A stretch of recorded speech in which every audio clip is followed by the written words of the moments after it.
მოგესალმებით. დღეს შაბათია, საღამოს 9 საათი და ამ დროს ტრადიციულად პირველ არხზე იწყება ვახო სანაიას რეპორტაჟი.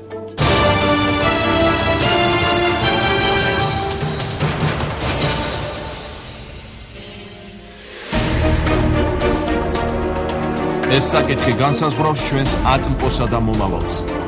ამ თემაზე საუბარს უმეტესად თავს არიდებენ. სექსუალური პრობლემები, ნაადრევი კლიმაქსი, იმპოტენცია, სექსუალური ცხოვრება ორგაზმის გარეშე.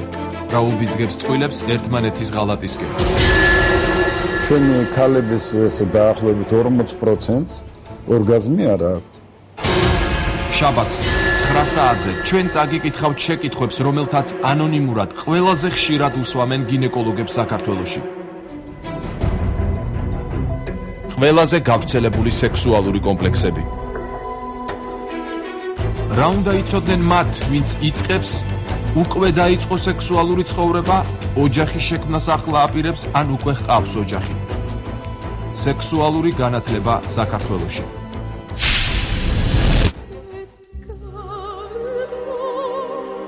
სიკვდილი დაბადებამდე.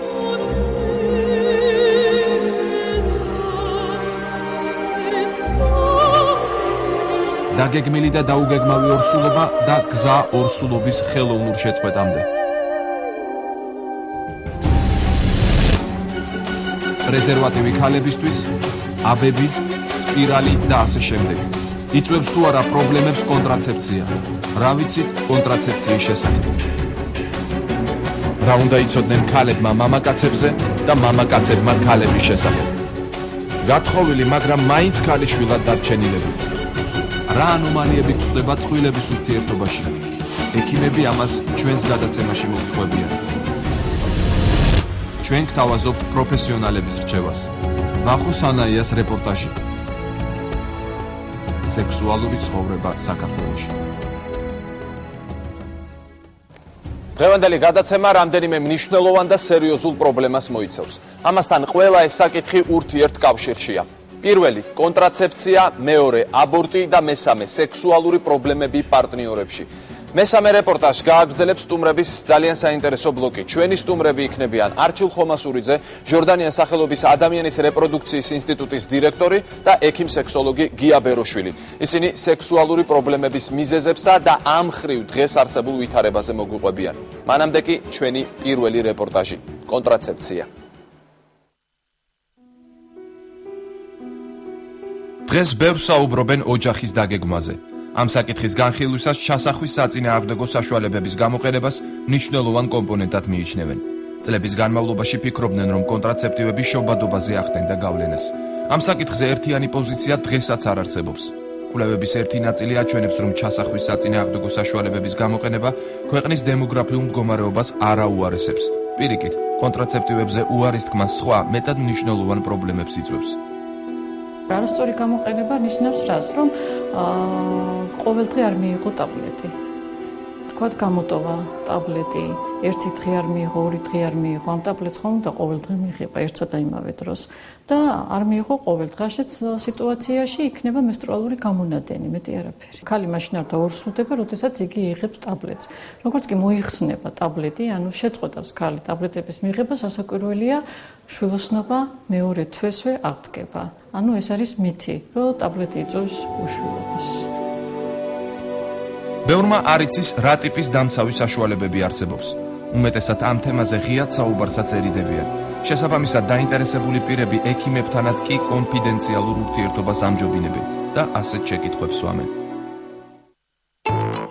შეიძლება თუ არა ორი პრეზერვატივის ერთად გამოყენება სრული უსაფრთხოებისთვის? კონტრაცეფცია ეს სიტყვა მარტო ქალებს ეხება თუ მამაკაცებსაც? მაინტერესებს შეიძლება თუ არა პრეზერვატივის იმ მოტივით გამოყენება, რომ არ გადამედოს სოკო, ანუ ვიქნები თუ არა უსაფრთხოდ. კონტრაცეფცია და კონდომი სხვადასხვა რამეებია, თუ კონტრაცეფციაში იგულისხმება კონდომიც. მითხრეს, რომ არსებობს ქალების პრეზერვატივიც, ეს სიმართლეა თუ უბრალოდ გამიშაყირნენ? სპეციალისტები ამბობენ, რომ უმჯობესია ადამიანმა თავის პრობლემებზე ექიმთან პირადად ისაუბროს და პრობლემა არ დამალოს. არო კომპეტენტური პირისგან მიღებული რჩევა ხშირად საზიანოა თქვენი ჯანმრთელობისთვის. ასეთ მნიშვნელოვან საკითხებზე აუცილებელია პირდაპირ პროფესიონალებს მიმართოთ. ვისაც აინტერესებს რა არის კონტრაცეფციის თანამედროვე მეთოდებს შორის ყველაზე გავრცელებული საშუალება, სპეციალისტები ჩასახვის საწინააღმდეგო ჰორმონალურ აბებს, საშვილოსნოს შიდა საშუალებას სპირალს და პრეზერვატივს, ანუ კონდომს ასახელებენ. პრეზერვატივის სხვა საშუალებებისგან განსხვავებით წყვილს სქესობრივი გზით გადამდები ინფექციებისგან იცავს. თუმცა არის სხვა, ნაკლებად ცნობილი კონტრაცეპტივებიც.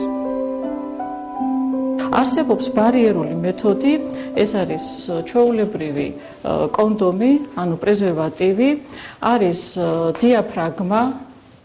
დიაფრაგმა, რომელიც ზომების მიხედვით არის, თუმცა საქართველოში დიაფრაგმა ამ ეტაპზე არ არის. არის ქალის კონდომი, რომელიც აი ასეთი ფორმის გახლავთ. შემდეგ არის ასევე ღრუბელი, რომელიც არის ერთჯერადი გამოყენების 24 საათი შეიძლება დარჩეს იგი საშოში. არის ასევე რგოლი, რომელიც საშოში იდგმება. ადამიანები ძველ დროშიც მიმართავდნენ კონტრაცეფციის სხვადასხვა მეთოდს. ერთ-ერთი გზა აქტის შეწყვეტა იყო. ასევე კონდომი. მას სულ მცირე 400 წელია იყენებენ. პრეზერვატივს ადრე ცხოველების ნაწლავისგან ამზადებდნენ. თანამედროვე გინეკოლოგიაში კი კონტრაცეპტივები უკვე მნიშვნელოვან ადგილს იკავებს. ინფორმაცია ამის შესახებ აუცილებელია ყველა ზრდასრულმა ადამიანმა იცოდეს. განსაკუთრებით აქტუალურია ჩასახვის საწინააღმდეგო საშუალებების შესახებ მართებული ინფორმაციის მიწოდება ახალგაზრდებისთვის, რომლებიც ხშირად საკუთარი შეხედულებისამებრ ან არაკომპეტენტური მეგობრის რჩევით იძენენ კონტრაცეპტივებს. არ შეიძლება კონტრაცეპტივის დაწყება აი ესე უბრალოდ რომ მეზობელმა გითხრას ან ხო ვინმე მაშინ მარშრუტკაში გითხრას ესე არ ხდება ეს, იმიტომ კონტრაცეპტივის მიღების წინ უნდა ნებისმიერი ქალმა, ჯამთელმა, ახალგაზრდამაც გაიაროს გამოკვლევა. მეთოდის არჩევას ახდენს თვითონ პაციენტი, ქალი ახდენს, ანუ წყვილი ირჩევს მეთოდს, ესეც შეიძლება ითქვას, შეიძლება წყვილმა ირჩიოს ერთად, თუმცა აუცილებლად სჭირდება მანამდე კონსულტირება. გამოკითხული ქალების 97% ზოგადად ინფორმირებულია კონტრაცეპტივებზე, მაგრამ მისი გამოყენების ცოდნა ძალიან მწირია. გაირკვა, რომ ქორწინებაში მყოფ ქალთა თითქმის ნახევარი ორსულობისგან თავის დაცვას ტრადიციული მეთოდების გამოყენებით ცდილობს, მაგალითად არასრული სქესობრივი აქტით. ხშირად შეხვდებით ქალებს, რომლებსაც კონტრაცეპტივების უსაფუძვლოდ ეშინიათ. ამტკიცებენ, რომ აბები იწვევს ჭარბთმიანობას, უშვილობას, ძონის მომატებას. საინტერესოა ისიც, რომ კვლევის მიხედვით სქესობრივად აქტიურ ახალგაზრდა ქალებს შორის 99%-ს არ მიუმართავს კონტრაცეფციისთვის პირველი სქესობრივი აქტის დროს, თუმცა მათგან მხოლოდ 78-ს სურდა შვილის გაჩენა. სქესობრივი აღზრდა გარკვეულწილად უკვე დამაინტრიგებელი დასახელება არის და ამას შეიძლება ორი კუთხით შევხედოთ. ამ თვალსაზრისით განათლებას და განათლების სისტემებში სხვადასხვა სახის ინფორმაციის მიწოდებას და ჩვენ ყოველდღიურ საქმიანობაში, როგორც ექიმი რეპროდუქტოლოგის, ჩვენი ყოველი კონსულტირება პაციენტთან ამ აღზრდის ელემენტებს შეიცავს. ზოგიერთი კონტრაცეპტივის გამოუყენებლობა, მაგალითად კონდომისა, სხვადასხვა ვენერიული თუ სქესობრივი დაავადებების გავრცელებას უწყობს ხელს. თუ შევადარებთ წინა წლებს, იგივე 11 თვის მონაცემებს, რაღაც ერთეულებით, დაუშვათ 10-15 ერთეულით წინა წლებთან შედარებით მომატებულია როგორც გონორეის დაავადება, ისე სიფილისის დაავადება, ხოლო რაც შეეხება ტრიხამონიას და სქესობრივი გზით გადამდებს სხვა დაავადებები, ესეც შედარებით მომატებულია. კონტრაცეპტივების გამოუყენებლობა კიდევ უფრო საშიშ დაავადებასთან, შიცთან ასოცირდება. ამ შემთხვევაში კი სტატისტიკა უფრო მძიმეა. გასულ წლებთან შედარებით შიცით დაავადებულთა რაოდენობა აშკარად გაზრდილია. საგეისოდ საქართველოში 2646 შემთხვევაა იმ ინფექციის დაფიქსირებული სულ. აქედან 57% მოდის ინტრავენულ ნარკომანებზე და 36% სქესობრივი გზით გადაცემაზე. სულ რაღაც 3-4 წლის წინ იყო საკმაოდ განსხვავებული დანაფარდობა. 70% მოდიოდა ინტრავენულ ნარკომანებზე და მხოლოდ 25% მოდიოდა სქესობრივი გზით გადაცემაზე. ბოლო 3-4 წლის მანძილზე ინტრავენული ნარკომანით გადაცემის სიხშირე შემცირდა დაახლოებით 13%-ით და სამაგიეროდ სქესობრივი გზით გადაცემა მოიმატა 11%-ით. იცის თუ არა მოსახლეობის უმეტესობამ რას ნიშნავს კონტრაცეფცია და იყენებენ თუ არა მას? რა ინფორმაციას ფლობენ საქართველოს მოქალაქეები კონტრაცეპტივებთან დაკავშირებით? არ მოიხმარა. რატომ? რა ვიცი. არ ამჭირდება და. ვთილობს დავიცვას თავი. საჭიროა კი. არის ძალიან მნიშვნელოვანი, რომ ოჯახის დაგეგმვის თანამედროვე მეთოდები იყოს ხელმისაწვდომი მოსახლეობისათვის. სწორედ ამიტომ გაეროს მოსახლეობის ფონდი 93 წლიდან ხელს უწყობს ქვეყანას განვითარებაში და მათ შორის ერთ-ერთი მიმართულება არის კონტრაცეპტივების შემოტანა და განაწილება, ადრე ეს იყო საზოგადოებრივი ჯანდაცვის სექტორი, რომელიც დღესაც გრძელდება როგორც კომერციულ, ასევე არაკომერციულ დაწესებულებებში. გამოკვლევებმა ცხადყო, რომ საჭიროა მოსახლეობის აქტიური ინფორმირება, რათა კონტრაცეპტივების გამოუყენებლობამ ცუდი შედეგი არ გამოიღოს. ზოგადად საქართველოში მამაკაცების უმრავლესობას ფსიქოლოგიური ბარიერი აქვს და კონდომებს მეუღლეებთან არ იყენებენ. არსებობს სერიოზული კვლევები, რომლებიც ამ პრობლემებს სწავლობს. ასევე არის სხვადასხვა პროგრამა, რომელიც ოჯახის ექიმების გადამზადებას ახორციელებს რაიონებში, რათა მათ ადგილობრივ მოსახლეობას შესაბამისი ინფორმაცია მიაწოდონ კონტრაცეპტივებთან დაკავშირებით. რაიონში მუშაობს ეს პროგრამა. ეს არის კონტრაცეპტივების პროგრამა, რომელსაც არასამთავრობო ორგანიზაციები გვეხმარებიან ამ პროგრამის შემუშავებაში და გავრცელებაში, ინფორმაციის ხალხამდე მიტანაში. ასევე გვეხმარებიან ისინი ჩვენ თვითონ მედიკამენტებით და კონტრაცეპტივებით. ეს პროგრამა ყველა სოფელში მუშაობს, რაიონის და თვითონ საგარეჯოშიც. მოხდა გადამზადება ოჯახის ექიმების და მათაც ასწავლიდნენ და მათაც აქვთ ეს უნარჩვები, რომ გაუწიონ კონსულტაცია. მხოლოდ და მხოლოდ იმ 600 პოლიკლინიკაში, რომელსაც ჩვენ გვქონდა, იქ ხელმისაწვდომი არის გარდა კონსულტაციისა უფასო კონტრაცეპტივების. კონტრაცეპტივებთან დაკავშირებით საკუთარი პოზიცია აქვს ეკლესიას. სასულიერო პირები კონტრაცეფციის წინააღმდეგნი არიან და მიაჩნიათ, რომ კონტრაცეფცია აბორტის ტოლფასია. ახლა კი გრაფიკულად გაჩვენებთ ქალთა რეპროდუქციული ჯანმრთელობის უკანასკნელი კვლევის შედეგებს საქართველოში. მომავალი კვლევა 2011 წლის ბოლოს გამოქვეყნდება და მისი ავტორები შედარებით დადებით ტენდენციებს ელოდებიან. მაგრამ მანამდე ვნახოთ რა ვითარებაა იმ კვლევის მიხედვით, რომელიც დღეს მოგვეპოვება. მაგალითად, პრეზერვატივის შესახებ შეხედულება. პრეზერვატივის გამოყენება ახალ პარტნიორთან კარგი აზრია, ეთანხმება 85%, არ ეთანხმება 1.7%, არ იცის 12%. ადვილია პრეზერვატივის გამოყენების შესახებ ისაუბრო შესაძლო მომავალ პარტნიორთან.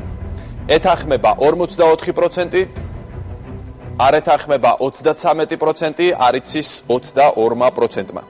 უხერხულია მოითხოვო პრეზერვატივი ოჯახის დაგეგმვის კლინიკებსა და აფთიაქებში. ეთანხმება 10%, არ ეთანხმება 79%, არ იცის 11%. ერთი და იგივე პრეზერვატივი შეიძლება გამოყენებულ იქნეს რამდენჯერმე. ამას ეთანხმება 5.5%, არ ეთანხმება 89% და არ იცის დაახლოებით ასევე 5%. ამ მონაცემით, ამ კოეფიციენტით ვასრულებთ საუბარს კონტრაცეფციის შესახებ და გადავდივართ გადაცემის მეორე ასევე მნიშვნელოვან თემაზე. ეს არის აბორტი, ორსულობის ხელოვნური შეწყვეტა, ანუ აბორტი. რა ასაკიდან ითვლება აბორტი მკვლელობად, რა ასაკიდან გრძნობს ნაყოფი ტკივილს. ამ საკითხებზე კამათი მთელ მსოფლიოში მიმდინარეობს. აბორტს ყავს მომხრეებიც და მოწინააღმდეგეებიც. დღეს ჩვენ ვისაუბრებთ რა ხდება ამ მხრივ საქართველოში. დაუგეგმავი ორსულობა თანამედროვე სამყაროსთვის დიდი პრობლემაა. ბოლო კვლევების თანახმად, მსოფლიოში აბორტების ერთ-ერთი ყველაზე მაღალი მაჩვენებელი საქართველოში დაფიქსირდა. ამ კვლევის მიხედვით საქართველოში აბორტების რიცხვი ყოველ 1000 ქალზე 125 იყო და ეს ციფრი ბევრად აღემატებოდა აღმოსავლეთ ევროპისა და სხვა პოსტსაბჭოთა ქვეყნების სტატისტიკას, რომელიც ასეთია: რუსეთი 80, უკრაინა 55, სომხეთი 81, აზერბაიჯანი 116. 2009 წელს საქართველოში ჯანდაცვის სამინისტროს წინასწარი მონაცემით 24311 აბორტი დაფიქსირდა. ქალთა რეპროდუქციის საკითხებზე ჩატარებულმა ბოლო კვლევამ კი აჩვენა, რომ ქვეყანაში აბორტების რეალური ციფრი დაახლოებით 7-ჯერ აღემატება ოფიციალურ მონაცემს. თანამედროვე მენეჯმენტის ესე ვთქვათ, ფინანსური ელემენტების ჩართვით ხდება იმ აბორტების, რომლებიც კეთდებოდა და არ რეგისტრდებოდა, დღევანდელ დღეს ეს არის ოფიციალური გარერეგისტრება. აქედან გამომდინარე სტატისტიკამ დააფიქსირა ის მონაცემი, ეს არის 24600. რა არის აბორტი? ესაა მკვლელობა თუ პრობლემისგან გაქცევა? რა სახის აბორტები არსებობს და რას წარმოადგენს ქალისთვის ის? კანონმდებლობით ქირურგიული აბორტი დასაშვებია დაორსულებიდან პირველი 12 კვირის განმავლობაში. მედიკამენტური აბორტი კი პირველი 9 კვირის განმავლობაში. მაგრამ ეგრეთ წოდებული აბორტმახერები ყველანაირი ჰიგიენისა და სამედიცინო ნორმების გაუთვალისწინებლად უკანონო აბორტებს აკეთებენ. ესაა კრიმინალური აბორტი და კანონმდებლობით ისჯება. აბორტი არის ოპერაცია ორსულობის შეწყვეტისა, რომელიც ძალიან დიდ ზიანს აყენებს ქალის ცხოვრებას და ზოგიერთი ქვეყნის განვითარების წინააღმდეგობასაც კი შემიძლია ჩავთვალოთ. სოციალური განვითარების, რა თქმა უნდა, პოლიტიკურის და ყველანაირი. აბორტი ზიანს აყენებს ქალის მთლიანად ორგანიზმს. ეს უშვილობაზეც, რა თქმა უნდა, მოქმედებს. განსაკუთრებით დიდი აბორტები, როგორც ხალხში ესე ცნობილია, დიდი აბორტები, ანუ კვიურეტაჟი როცა ტარდება, შედარებით ნაკლებად მავნია, თუ შეიძლება ასე ითქვას, მინი აბორტი და ამ მხრივ უფრო შედარებით ნაკლებად მავნია მედიკამენტური აბორტი, რომელიც შემდგომ უშვილობასთან არავითარ ზიანს არ ახდენს. არსებობს აბორტის რამდენიმე სახე. არალეგალური აბორტები, რომლებსაც ქალბატონები უმეტესად კონფიდენციალობის გამო მიმართავდნენ, თანდათან მართალია ნელა, მაგრამ წარსულს ბარდება. ყველა თან ხვდება, რომ აბორტი ქალის ჯანმრთელობისთვის საზიანოა. აბორტი თუ ის არ ტარდება, რა თქმა უნდა, სამედიცინო დაწესებულებაში ხდება მის გარეთ, ის ითვლება ეს უწოდებულ სახიფათო აბორტად. უნდა აღინიშნოს, რომ დაახლოებით 50 მილიონამდე აბორტი ხდება წელიწადში მსოფლიოში და აქედან დაახლოებით 40% მისი არის სახიფათო აბორტი. რა თქმა უნდა, სახიფათო აბორტების რაოდენობა, გარკვეული რაოდენობა ალბათ, რა თქმა უნდა, არსებობს საქართველოშიც. ეხლა ციფრებით ვარშავაში მოსახლეობა მაინც უნდა დავასახელოთ, რომ დაახლოებით 40,000-მდე ქალი იღუპება სახიფათო აბორტების შედეგად. ანუ იმ აბორტებისა, რომელიც არ სრულდება იმ პირობების დაცვის, რომელიც აუცილებელია უსაფრთხო აბორტის ჩატარებისათვის. სტატისტიკური მონაცემით აბორტების მაჩვენებელი საქართველოში გაახალგაზრდავდა. პროცენტული შემადგენლობა 15, 16, 17 და 18 წლის გოგონებისა თუ ქალებისა მათი პროცენტული შემადგენლობა იზრდება სამწუხაროდ. ასე რომ აბორტის ასაკი გაახალგაზრდავდა. რატომ იკეთებენ აბორტებს? ალბათ ძირითადი პრობლემა იმისა, რომ აბორტებს კიდევ იკეთებენ საქართველოში, გახლავთ ინფორმაციის არასაკმარისი დონე, ინფორმირების არასაკმარისი დონე და შესაბამისად, ესე იგი ოჯახების განათლების და განვითარების დაბალი დონე. აბორტთან დაკავშირებით დავა არწყდება ევროპასა და ამერიკის შეერთებულ შტატებშიც.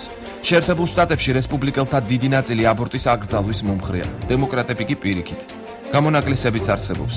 ძნელი წარმოსადგენია რესპუბლიკელი რუდი ჯულიანი დემოკრატ ნიუ-იორკელ მერად აერჩიათ ის, რომ აბორტის აკრძალვის მომხრე ყოფილიყო. თუმცა მისი ეს პოზიცია გახდა საპრეზიდენტო პრაიმერის წაგების ერთ-ერთი მიზეზი. საქართველოს საპატრიარქოს აბორტთან დაკავშირებით საკუთარი პოზიცია აქვს. ეკლესია აბორტს მკვლელობას უწოდებს. თანამედროვე სამედიცინო მიღწევების მიუხედავად აბორტის პოპულარობა კვლავ აქტუალური რჩება. სპეციალისტები ამის შესახებ შეშფოთებას გამოთქვამენ და მიიჩნევენ, რომ თანამედროვე სამყაროში ამ საშინელი მანიპულაციის თავიდან ასაცილებლად მრავალი ცივილიზებული მეთოდი არსებობს. მიუხედავად კონტრაცეფციის მეთოდების პროპაგანდისა, საქართველოში აბორტების სიხშირის მაჩვენებელი 1999 წლიდან უმნიშვნელოდ შეიცვალა. უსაფრთხო კონტრაცეფციის არსებობის ფონზე კი სპეციალისტების აზრით ასეთი მაჩვენებელი საგანგაშოა. რაში მდგომარეობს მედიკამენტური აბორტი? ეს არის შედარებით უსაფრთხო.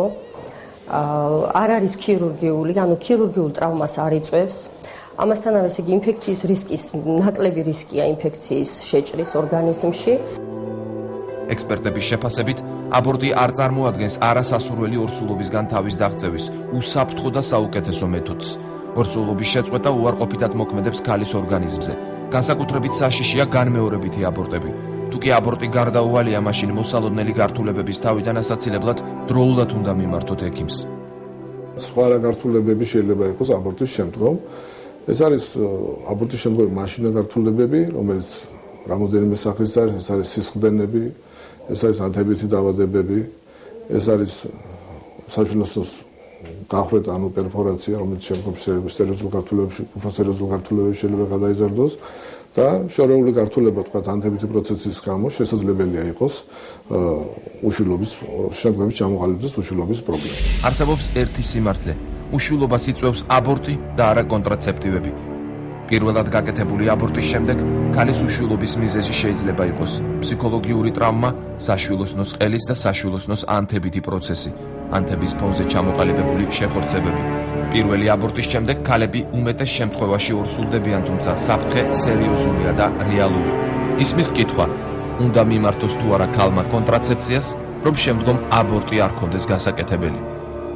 მრავალფეროვანია ძალიან კონტრაცეპტივების არეალი თუ შევხედავთ, ამიტომ წყვილს, ქალს და მამაკაცს თავისუფლად შეუძლია თავისი სურვილის მიხედვით, რა თქმა უნდა, ექიმთა კონსულტირების შემდეგ არჩიონ რომელიმე მეთოდი და თქვათ დაგეგმონ თავისი, მოახდინონ თავისი ოჯახის დაგეგმა, თუ თქვათ მას როდის შვილი, როდის უნდათ რომ ყავდეთ, ან რაღაც გეგმები აქვთ, ამის მიხედვით მათ შეუძლიათ ყველაფერი ეს ძალიან წარმატებულად მოახერხონ და თავიდან აიცილონ აბორტი.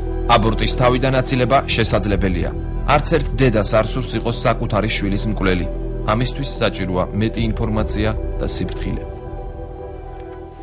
ახლა კი მინდა შემოგთავაზოთ კიდევ ერთი საინტერესო გრაფიკული მონაცემი: აბორტის ასაკობრივი კოეფიციენტი. კვლევა ჩატარდა 1000 ქალზე. 15-19 წლის ყოველი 1000 ქალიდან 12 იკეთებს აბორტს. 20-24 წლის ქალები 123 აბორტი, 25-29 წლის ქალბატონებში 164 აბორტი, 30-34 წლის ქალბატონებში იზრდება კიდევ ციფრი 165 აბორტი, 35-39 წლის ქალბატონებში ჩამოდის ციფრი ქვევით 110 აბორტი, 40-44 წლის ქალები 53 აბორტი. შეგახსენებთ, ეს არის ბოლო კვლევის მონაცემი, უახლესი კვლევა გამოქვეყნდება 2011 წლის ბოლოს. ახლა კი გადავდივართ ჩვენი გადაცემის მესამე რეპორტაჟზე, საკითხზე, რომელიც როგორც სპეციალისტები ამბობენ, ხშირად ყველა ზემოთ დასახელებული პრობლემის საფუძველია: სექსუალური პრობლემები და შედეგად დანგრეული ოჯახები.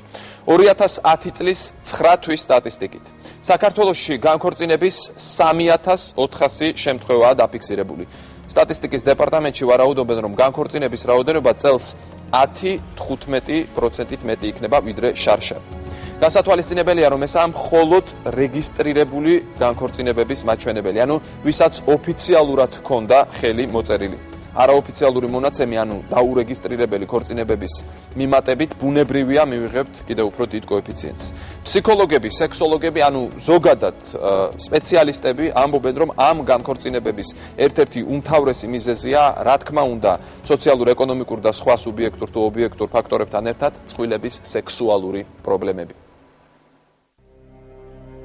საქართველოში განქორწინებების რიცხვი ბოლო 10 წლის განმავლობაში ორჯერ გაიზარდა. ამავდროულად იმატა ქორწინებების და შობადობის რიცხვმაც. ეს არის ოფიციალური სტატისტიკა, რომელიც მოგვაწოდეს. 2010 წლის განქორწინების სტატისტიკური მონაცემი ჯერჯერობით არ არსებობს, მაგრამ დემოგრაფების ინფორმაციით უიღბლო ქორწინებების რაოდენობრივ მაჩვენებლებში მყარი მატება შეინიშნება. 2009 წლის სტატისტიკით საქართველოში განქორწინების 4030 ფაქტი დაფიქსირდა. აქედან თანაცხოვრებიდან 4 წლის შემდეგ გაყრეს გადაწყვეტილება 910 წყვილმა მიიღო. თანაცხოვრების 20 წლიანი სტაჟის შემდეგ კი 199-მა. განქორწინების ინიციატორი ქალისა და მამაკაცის სტატისტიკა ერთმანეთისგან მნიშვნელოვნად განსხვავდება. 2009 წელს გაყრეს ინიციატორი 3767 შემთხვევაში ქალი იყო და მხოლოდ 263 შემთხვევაში მამაკაცი. განქორწინების რიცხვი გაიზარდა დაახლოებით 30-დან 50%-მდე. შემიძლია გითხრათ, რომ 2007 წლამდე განქორწინებათა საერთო რიცხვი მერყეობდა 1700-დან 2000 შემთხვევამდე ერთი წლის განმავლობაში. 2008-ში და 2009-ში ეს რიცხვი გაიზარდა ჯერ 3200-მდე და მერე 4000-საც კი გადაცდა. მიუხედავად იმისა, რომ ბოლო წლებში ასე დიდი ზრდა იყო, ხო, პროცენტული ზრდა საქართველოში განქორწინებებთან დაკავშირებით. დღესაც კი საქართველოში გაცილებით უფრო დაბალია ეგრეთ წოდებული განქორწინების კოეფიციენტი სხვა ქვეყნებთან შედარებით. სასამართლო პროცესებზე ხშირია შემთხვევები, როცა წყვილი დავობს მხოლოდ ბავშვებისა და ქონების საკითხებზე. სხვა მიზეზები განქორწინების სასამართლო პროცესებზე თითქმის არ სახელდება. რეალური მიზეზები კი ხშირად სექსუალურ შეუთავსებულობაშიც უნდა ვეძებოთ. თუ წყვილ სექსუალური პრობლემები აქვს, მაშინ მათთვის ნებისმიერი წვრილმანი შეიძლება უთანხმოების მიზეზი გახდეს, მიაჩნიათ სპეციალისტებს. კიდევ ერთ პრობლემად სახელდება ადრეული შეუღლება და გენდერული როლების არასწორი გადანაწილება. წყვილებს ნაკლები ტოლერანტობა აქვთ ერთმანეთის მიმართ და ეს სხვადასხვა საკითხებთან არის მიმართებაში, თუმცა მნიშვნელოვანი როლი ამ ყველაფერში ნამდვილად სქესობრივ ურთიერთობას აქვს. ერთის მხრივ მამაკაცებს, უпростоრად ვაჟებს, რადგან ხშირად ქორწინება ადრეულ ასაკში არის ხოლმე გადაწყვეტილი, არ აქვთ მოციფულობა ფსიქოლოგიურიც, დედრობითი სქესის შემთხვევაში ხშირი არის სექსუალური აქტის შიში, რომელსაც მოყვება სერიოზული პრობლემები უკვე ახალ დაქორწინებული ადამიანების ცხოვრებაში, რაც რა თქმა უნდა სერიოზულ პრობლემას უქმნის მამაკაცს, როდესაც მის ცხოვრების რჩეულს, მის პარტნიორს, მის მეუღლეს აქვს სქესობრივი ურთიერთობის შიში. გარდა ამისა, ოჯახში ქალთა მიმართ ძალადობა განქორწინების ერთ-ერთი მთავარი განმსაზღვრელი ფაქტორია. ფსიქოლოგები ოჯახების დანგრევის აცილების მიზნით წყვილებს ქორწინებას 25 წლის ასაკის ზემოთ ურჩევენ. ოჯახის დანგრევის ბევრი მიზეზი არსებობს, მაგრამ ძირითად მიზეზებად სახელდება სექსუალური პრობლემები, ნარკოტიკი, ალკოჰოლიზმი და ოჯახური ძალადობა.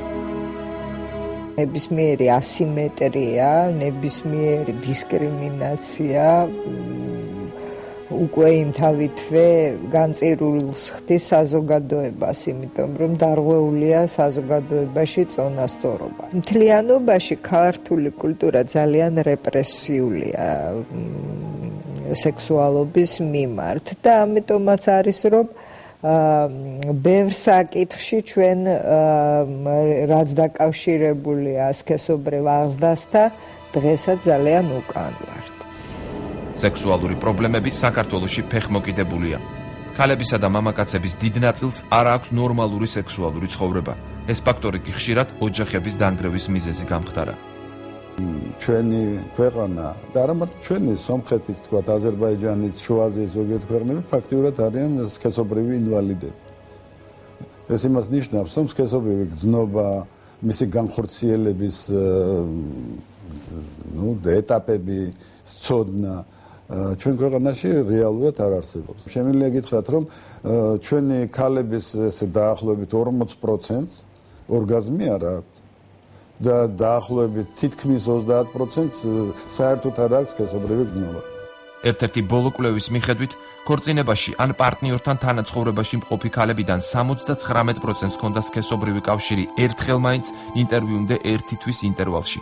განათხოვარ ქალთა უმრავლესობამ 70%-მა თქვა, რომ უკანასკნელად სქესობრივად აქტიურნი 1 ან 2 წლის წინ იყვნენ, სავარაუდოდ ქორწინებაში ყოფნის დროს.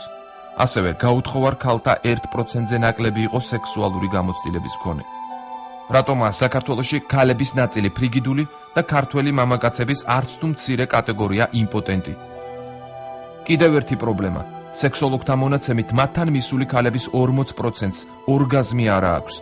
ამავე დროს მკვეთრადაა დაქვეითებული ქალის სექსუალური ლტოლვა. ანორგაზმია შემთხვევათა მხოლოდ 1/13-ია განპირობებული ქალის ორგანიზმის თავისებურებებით. დანარჩენ 2/13-ში კი მიზეზი მეუღლეთა ურთიერთობის დისჰარმონიაა. ასეთი დისჰარმონია სავსებით ჯანმრთელ ისეთ მეუღლეთა ურთიერთობის დროსაც წარმოიქმნება ხოლმე, რომლებიც სიყვარულით დაქორწინდნენ და ერთმანეთის მიმართ კეთილგანწყობილნი იყვნენ. მამაკაცებსაც აქვთ პრობლემები, ჩვენს მამაკაცებს ამ მხრივ, იგივე მიზეზი გახლავთ სქესობრივი განათლების არარსებობა, მაგრამ შედარება ქალებსა და მამაკაცების ამ შემთხვევაში მე სამედიცინო თვალსაზრისით ძალიან ძნელია, იმიტომ რომ სქესობრივი ფუნქციის განხორციელების თუ შეიძლება ასე ითქვას შესაძლებლობა მამაკაცისა აგრეთვე თუ შეიძლება დიდი ბოდიშის მოხდეს შედარებით პრიმიტიულია, ქალებში ეს უფრო რთულია. სექსუალური გაღიზიანებისადმი განწყობა განსხვავებულია ქალებსა და მამაკაცებში. მამაკაცი მომენტალურად განეწყობა სქესობრივი ურთიერთობისთვის და ასევე მომენტალურად განიმუხტება ამ ურთიერთობის შემდეგ. ქალი კი თანდათანობით ნელ-ნელა ემზადება სექსუალური აღზნების მომენტისთვის და ასევე თანდათან მშვიდდება ურთიერთობის შემდეგ. მაგრამ არსებობს კიდევ სექსოლოგიური პრობლემები, რომელთა დადგენა სექსოლოგს შეუძლია ორივე პარტნიორთან გასაუბრების შემდეგ. დღეს ღალატი თანაბარი პრობლემა გახდა როგორც მამაკაცებში, ასევე ქალებშიც. თუ ადრე თვითონ გენდერული თავისებურებებიდან გამომდინარე მდედრობითი სქესის წარმომადგენლები ნაკლებად დგამდნენ ამ ნაბიჯს, მათ ასე ვთქვათ, მორალურ სისტემაში ეს არ იყო თავსებადი განწყობა, ვიტყოდი შინაგანი ბერკეტები, შინაგანი ცენზურა და დამაბრკოლებელი შინაგანი მოხრუჭები არის გაცილებით უფრო შესუსტებული. სექსუალურ პრობლემებს სპეციფიკური კომპლექსები ახასიათებს. ყველა ადამიანს შესაძლოა რომელიმე კომპლექსი აწუხებდეს. ალისას საოცრებათა ქვეყანაში. ეს კომპლექსი უვითარდებათ ქალებს, რომლებიც ოცნების სამყაროში ცხოვრობენ. მათი მდიდარი ფანტაზია ქმნის სიყვარულის, იდეალური კავშირის სცენარს, რომელშიც ორივე პარტნიორი გარკვეულ როლს თამაშობს. მსგავსი ტიპის ქალები ამ ოცნებებს მიჰყავთ იქამდე, რომ ამ კომპლექსით ისინი ცხოვრობენ თავიანთი ოცნების განსახიერების პარტნიორთან შეხვედრის მოლოდინში. კონკიას კომპლექსი გამოხატავს ქალის ცხოვრების პასიურ პოზიციას. ქალი ელოდება ჯადოსნურ პრინცს ზღაპრიდან, რომელიც წაიყვანს მას თავგადასავლების, სილამაზისა და კომფორტის სამყაროში. ლამაზ და საოცარ მამაკაცზე ოცნებები მოზარდი გოგონებისთვისაა დამახასიათებელი, მაგრამ ზოგჯერ ქალს ეს ოცნებები ზრდასრულ ასაკშიც უნარჩუნდება. დონ კიხოტის კომპლექსი მამაკაცი ამჟღავნებს ქალის მიმართ არარეალურ მოლოდინსა და სურვილებს, ელაპარაკება მას დიდი მოწიწებით, აღმერთებს მას და ეთაყვანება. დონ ჟუანის კომპლექსი ჰქვია მოქცევის ისეთ სტილს, როცა კაცი ცდილობს დაიპყროს ქალები და ფლობდეს მათ მხოლოდ თავისი სექსუალური მოთხოვნების დასაკმაყოფილებლად. რაც უფრო მეტია სასიყვარულო კავშირები, მით უფრო რწმუნდებიან ისინი საკუთარ მამაკაცურ სიმძლავრეში და შეუდარებლობაში. ოტელოს კომპლექსი შედგება პათოლოგიური ეჭვიანობისგან. მსგავსი კომპლექსის მქონე მამაკაცები ეჭვიანობენ თავიანთ პარტნიორზე მეტწილად ალკოჰოლის ზემოქმედების დროს. ისახავენ თავიანთ წარმოსახვაში ღალატის სცენებს.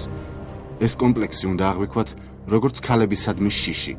მამაკაცს ეშინია დაცინვის და თავმოყვარეობის დაკარგვის.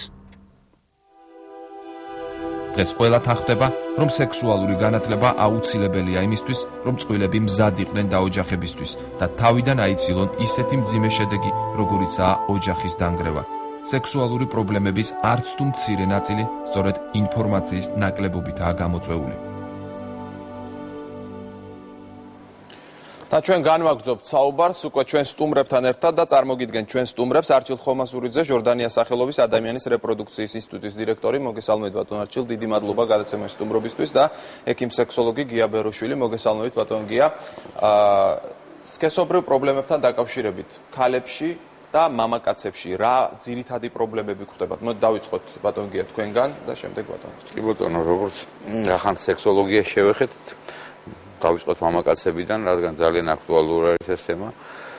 ძირითადი პრობლემა მაინც მამაკაცებში ეს არის ერექციული დისფუნქცია, როგორც მას დღეს უწოდებენ, ადრე უწოდებენ იმპოტენციას.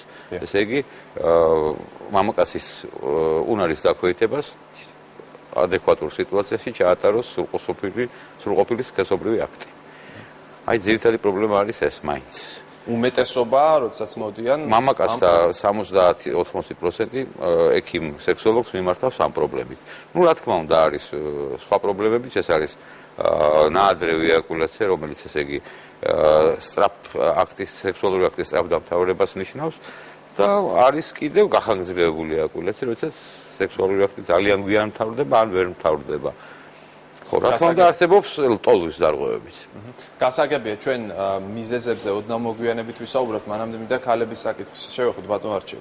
ყველაზე სერიოზული პრობლემა, რითიც ქალები მოგმართავენ თქვენ ექიმებს. მე მინდა რომ ჯერ ერთი მაყურებელმა იცოდეს, რომ მე სექსოლოგი არა ვარ, მე რეპროდუქტოლოგი ვარ, მაგრამ იმდენად ახლოს არის როგორც მომიჯნავე სპეციალობა, ყოველ დღე მიხდება ამ პრობლემასთან შეხება პრაქტიკულ მუშაობაში.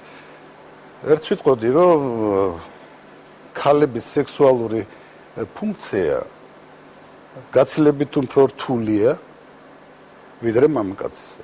მე შემიძლია თქვა, ნუ ეწყინებათ მამაკაცებს, მაგრამ მამაკაცის სექსუალური ფუნქციის განხორციელების ერთ-ერთი ძირითადი ელემენტი ეს გახლავთ ორგაზმი, მისი განხორციელება გაცილებით უფრო პრიმიტიულია მამაკაცებში ვიდრე ქალებში.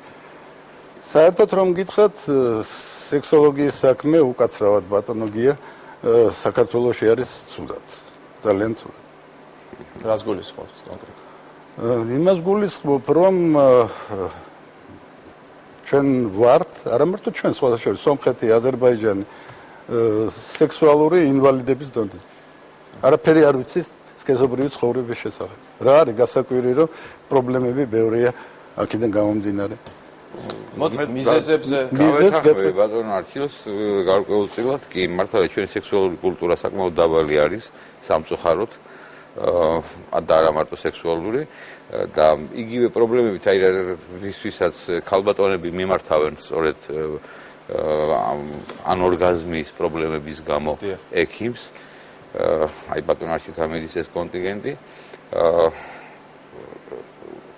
ერთ-ერთი განმაპირობებელი ფაქტორი სწორედ ამ ანორგაზმის შეიძლება მამაკაციც იყოს იმიტომ რომ მას არ აქვს გარკვეული განათლება თუ როგორ უნდა მოიქცეს ლოგიკაში როგორ ჩაატაროს სქესობრივი აქტი ისე რომ თქვათ ქალმა მიაღწიოს ორგაზმს გასაგებია ბატონ არჩილს მინდა ვკითხო რახან დასახელდა ეს ციფრი 40% ქალების რომელთაც არა აქვთ ორგაზმი ეს ციფრი არის კატასტროფული მაჩვენებელი თქვათ სხვა ქვეყნების მაგალითზე თუ შეგვიძლია ვისაუბროთ იქ რა ხდება სხვა ქვეყნებში ეს ციფრი რომელიც მე მოვიყვანე ჩემი პრაქტიკული გამოცდილებიდან თუ შეიძლება ასე ითქვას იმიტომ რომ არავის არ დაუთვლია ზუსტად აი ყოველდღე რასაც ვხედავ იქიდან გამომდინარე თქვი და თუ ეს მართალია მაგრამ მგონია მთლად იყოს კატასტროფის დონეზე ვართ სოფლიო სტატისტიკითაც სხვათა შორის არანაკლები მაჩვენებელი არის.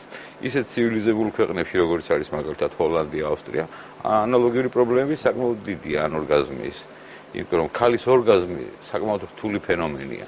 საკმაოდ რთული ფენომენია და მხოლოდ სექსუალური აქტით ეს არ მიიღწევა.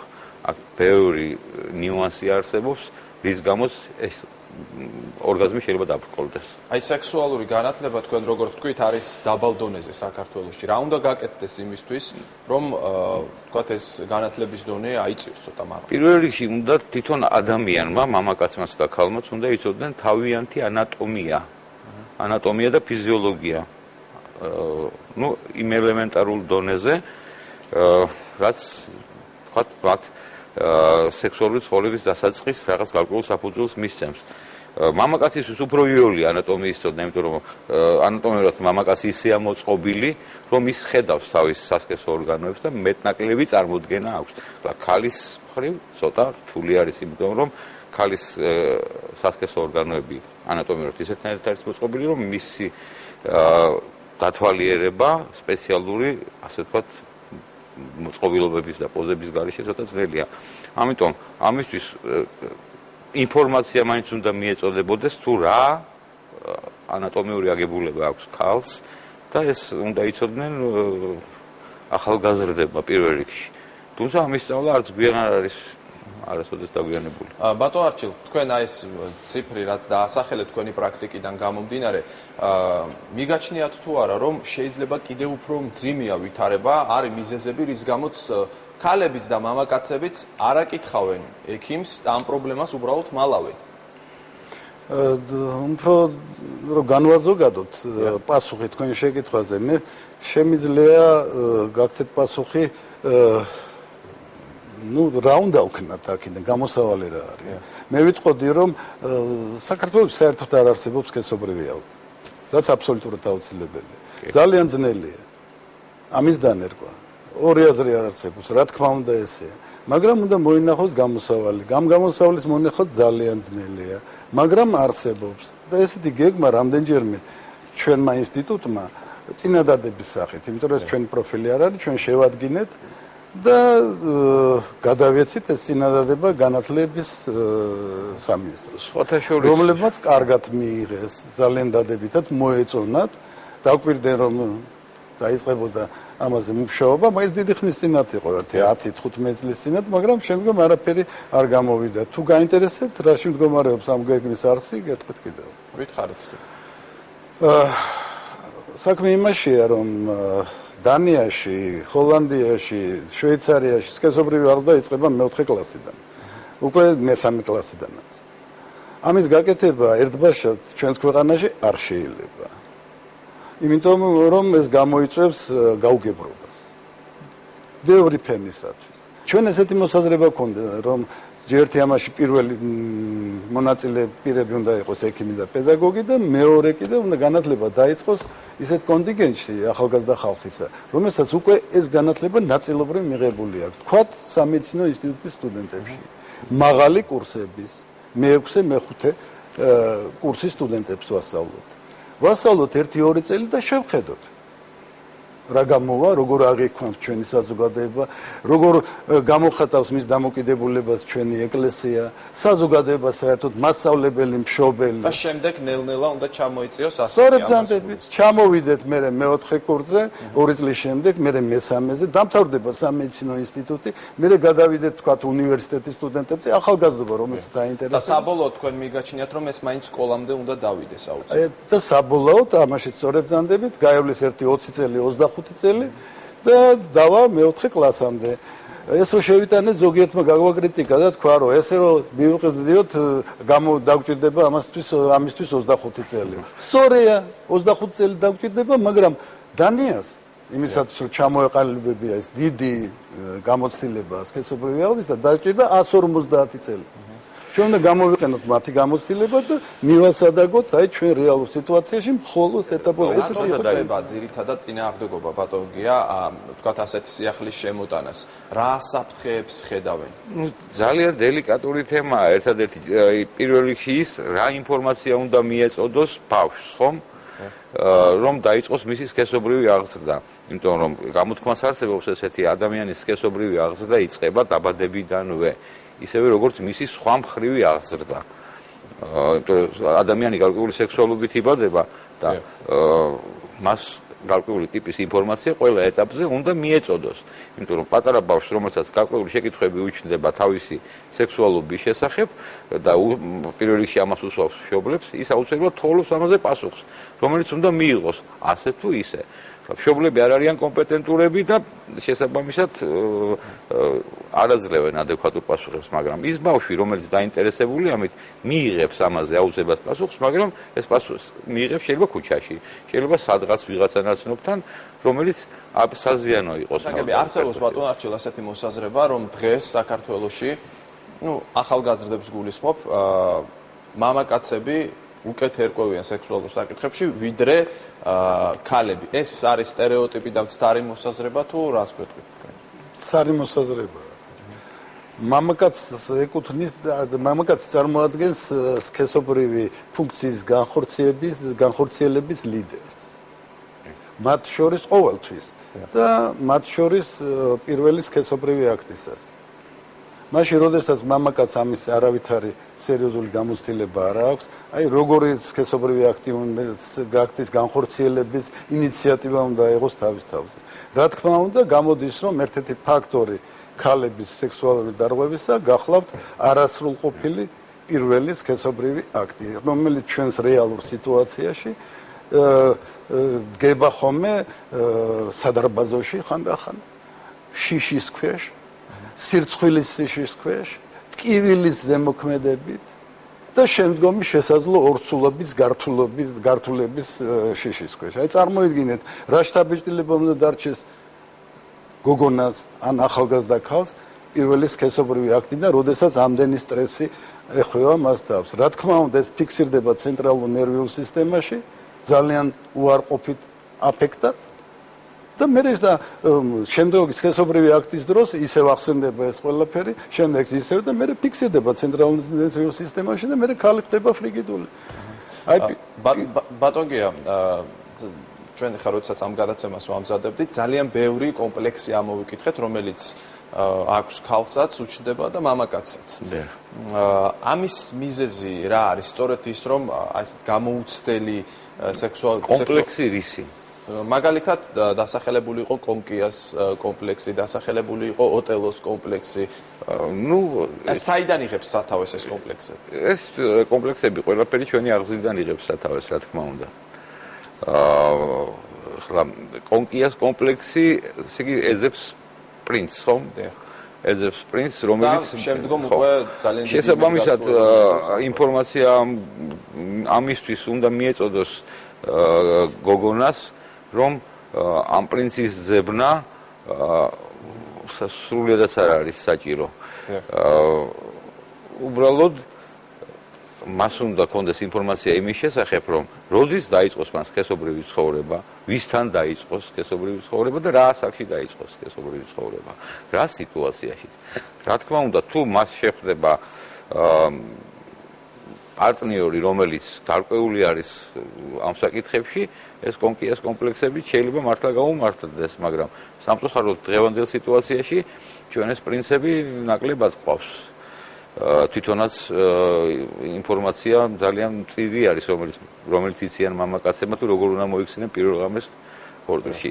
თეორიულად შეიძლება ყველაფერი ვიცით, მაგრამ პრაქტიკულად ამის გახორციელება. აი ამაზე მინდა ზუსტად გითხოთ, საჭიროა თუ არა, როდესაც წყვილი ქორწინდება, კონდეს ორივეს სექსუალური გამოცდილება.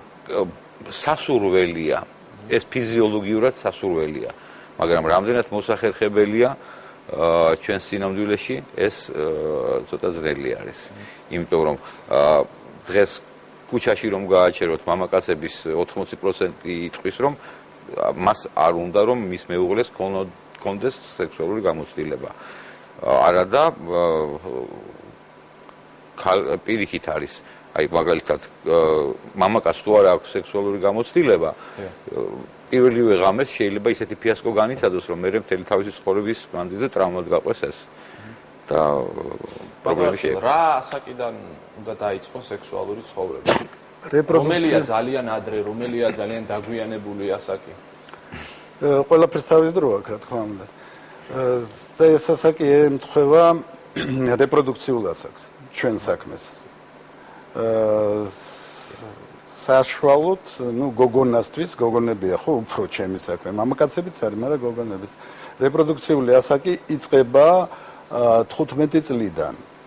მაგრამ 15 წლის ასაკის გოგონა ჯერ ორსულობისთვის არ არის მზად, მაგრამ მისი რეპროდუქციული ფუნქცია უკვე ჩამოყალიბებულია. 15 წლიდან 18 წლამდე სამედიცინო თვალსაზრისით ამ გამოცდილების შეძენა მიზანშეწონილია, მაგრამ ჯობია 18 წლის ასაკის შემდეგ და რეპროდუქციული ასაკი გრძელდება 49 წლამდე. ამ დროისთვის და მე მინდა ცოტა სხვა თემასაც შევეხო, თუ კი ორსულობა არ არის სასურველი, მაგრამ მზად არის, ასე ვთქვათ, სექსუალური ურთიერთობებისთვის, უნდა კონდეს შესაბამისად ინფორმაცია კონტრაცეპტივებზე. ამ ხრივ რა ვითარება გვაქვს დღეს საქართველოში? არ არის ცუდად საქმე. ყველაფერი ბევრი უარყოფითია ჩვენთან, ზოგიერთს არ აუშავს ზოგიერთ საქმეს. ამ ხრივ არ აუშავს იმ ელემენტარული მიზეზის გამო, რომ სრული პასუხისგებლობით შემიძლია განვაცხადო, რომ საქართველოში აბორტი დამარცხებულია. აბორტი საქართველოში ფეხზე ვერაზოს ვერ დადგება. იმ ელემენტარული მიზეზის გამო, რომ ჩვენმა საზოგადოებამ, ძირითადად ქალებმა, მათმა 99%-ზე მეტმა პროცენტმა უკვე იცის, ეს უკვე ჩემი პრაქტიკული გამოცდილებიდან არ არის, ეს არის ეპიდემიოლოგიური კვლევის შედეგი, იცის რომ აბორტი არის ცუდი და კონტრაცეფცია არის კარგი. რა თქმა უნდა. მაგრამ აბორტს ბატონ არჩილ მაინც იკეთებენ. ეხლა ჩვენ რა ციფრები გვაქვს გადაცემაში ქონდა და აბორტის რაოდენობა, ასე ვთქვათ, შეიძლება მცირდება, მაგრამ მაინც მაღალია. სწორედ ბრძანდებით. აბორტების რიცხვი საქართველოში, მთელ საქართველოზე ოფიციალური მონაცემებით დღეს არის დაახლოებით, 2009 წლის მონაცემებით არის დაახლოებით 30,000. არ აღემატება რეგისტრირებული აბორტების რიცხვი. შედარებისათვის შემიძლია გითხრათ, რომ 1900 მე ვარ მოწმე, 97 წელში საქართველოში იყო 100,000 ოფიციალურად რეგისტრირებული აბორტი და არალეგალური იყო ორჯერ მეტი. ეს დავითვალეთ ჩვენ. არალეგალურიც დავითვალეთ. მოხერხდა შესაბამისი მეთოდით. ესე იგი საერთო ციფრი გამოვიდა 300,000. გავიდა 23 წელი და აბორტების რისკი საქართველოში არის 10-ჯერ უფრო ნაკლები. არ არის ცუდი, ხო? ყოველ შემთხვევაში კონტრაცეფციის ისტორიაში, რომელმაც განაპირობა ესეთი დაქვეითება, ისტორიაში, მსოფლიო ისტორიაში არნახული შედეგია. ასეთი ნახტომი 23 წლის განმავლობაში არც ერთ ქვეყანას არ გაუვლია კონტრაცეფციის პროგრესის თვალსაზრისით. მეორე და მესამე ციფრი დღეს საქართველოს ქალების ყოველ შემთხვევაში 60-ზე მეტი პროცენტი ხმარობს თანამედროვე კონტრაცეფციის საშუალებებს. და თბილისში ცოტათი მეტია კიდევაც. ბატონ გია. მე მინდა დაგისვათ ასეთი შეკითხვა, ვთქვათ, როდესაც მიდიან ექიმთან ადამიანები თავიანთი პრობლემებით. აი, რამდენად მაღალია ამის განკურნების ხარისხი და რამდენად გახსნილები არიან საერთოდ, როდესაც ასე ვთქვათ, ინტიმურ თემებზე სასაუბროდ მოდიან ექიმთან და სამკურნალოდ რეალურად. კი ბატონო, მოგეხსენებთ. რახან ეს პრობლემა არსებობს და ეს ამ პრობლემას პაციენტი მოყავს ექიმთან, შესაბამისად ის თუ არ გაიხსნა, საშუალებით შესაბამისად არ იქნება. ამიტომ შევადარებ ისე 30 წლის წინ უფრო ნაკლები იყო, ვთქვათ, გახსნილობა და უფრო უჭირდათ, ვთქვათ, მიმართვა ექიმ სექსოლოგთან. მაგრამ ფაქტია, რომ ისინი რეალური პრობლემის წინაშე დგანან და თუ არ მიმართეს სპეციალისტს, პრობლემა არ გადაიჭრება. ძირითადი მომართვიანობა მაინც, როგორც უკვე გითხარით, მამაკაცების მხრიდან, ეს არის ერექციული დისფუნქცია, როდესაც არასრულფასოვანი უხარისხო სქესობრივი აქტი ტარდება და შესაბამისად ეს უკვე იწვევს სექსუალურ დისჰარმონიას ხო წყვილთა შორის.